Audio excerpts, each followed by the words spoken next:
जनन स्थायीकरण और नियंत्रण जन्म नियंत्रण पिछली शताब्दी में किए गए विभिन्न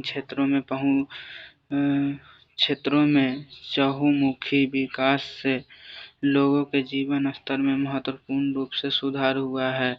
हालांकि बेहतर जीवन दशाओं के साथ व्यापक स्वास्थ्य सुविधाएं जनसंख्या वृद्धि में विस्फोट प्रभाव डालती है। सन 1900 में पूरे विश्व में जनसंख्या लगभग 2 अरब यानी 2,000 मिलियन थी, जो सन 2000 में तेजी से बढ़कर 6 अरब हो गई तथा 2011 में 7.2 अरब पाई गई। ठीक यही प्रवृत्ति भारत में भी देखी गई।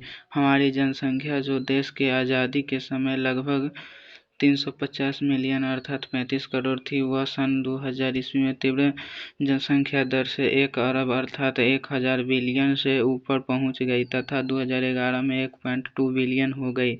इसका मतलब है कि आज दुनिया का हर छठा आदमी भारतीय है।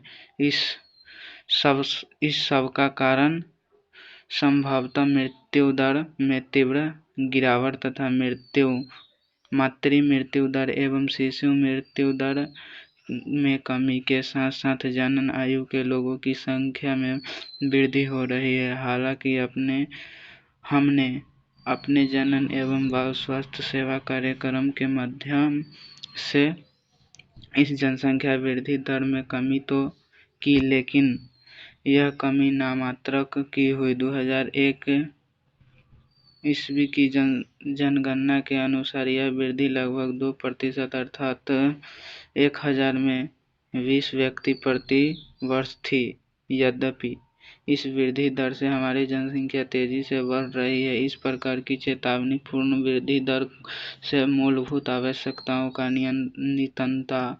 नितांत अभाव हो सकता है, जैसा कि अन्य आवास, कपड़े आदि। हमने भले ही इन मदों के क्षेत्र में महत्वपूर्ण प्रगति भी की है, इसलिए सरकार पर यह दबाव था कि इस प्रकार की जनसंख्या वृद्धि दर को काबू में रखने के लिए गंभीर उपाय अपनाया जाए। इस प्रकार की समस्या से निपटने के लिए एक महत्वपूर्ण उपाय यह था कि लघु परिवार को बढ़ावा देने हेतु गर्भनिरोधक उपाय अपनाने के लिए प्रेरित किया जाए।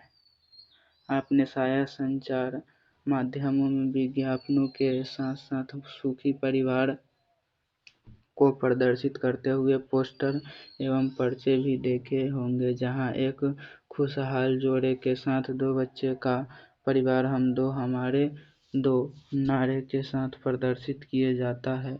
बहुत सारे जोड़े में विशेष रूप से शहरों के कामकाजी युवा दंपतियों ने हम दो हमारा एक का नारा अपनाया है।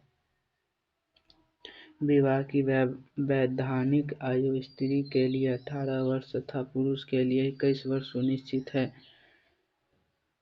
और इस समस्या से निपटने हेतु लघु परिवार के लिए जोड़ों को प्रोत्साहित किया जाता है। आइए यहाँ पर कुछ सामान्य तौर पर इस्तेमाल होने वाले गर्भनिरोधक के बारे में चर्चा करें। इस आदर्श गर्भनिरोधक प्रयोगकर्ता के हितों की रक्षा करने वाला, आसानी से उपलब्ध, प्रभावी तथा जिसका कोई अनुषंगी प्रभाव या दुष्प्रभाव नहीं हो या हो भी तो कम से कम इसके साथ ही यह उपयोगकर्ता की कामेच्छा, प्रेरणा तथा मैथुन में बाधक न हो। आजकल व्यापक परिधि के गर्भनिरोधक साधन जैसे कि आसानी से उपलब्ध है, उन्हें मोटे तौर पर निम्न श्रेणियों में वर्गीकृत किया जा सकता है, जैसा प्राकृतिक, परंपरागत रोध, आईयूडीज, कॉपर मुंह से लेने योग्य गर्भनिरोधक टीका रूप से अंतरोप तथा शैल्य क्रियात्मक विधियां। प्राकृतिक विधियां, ये विधियां ओवम एवं शुक्राणु के संगम को रोकने के सिद्धांत पर कार्य करती है। इसमें से एक उपाय आवधिक संयम है, जिसमें एक दंपति माहवारी चक्र के 10वें से 17वें दिन के बीच की अवधि के दौरान मैथुन से बचने के बचते हैं, जिसे अंडोत्सर्ग की अपेक्षित अवधि मानते हैं। इस अवधि के दौरान निषेचन एवं उर्वर के अवसर बहुत अधिक होने के कारण इसे निषेच्य अवधि भी कहा जाता है।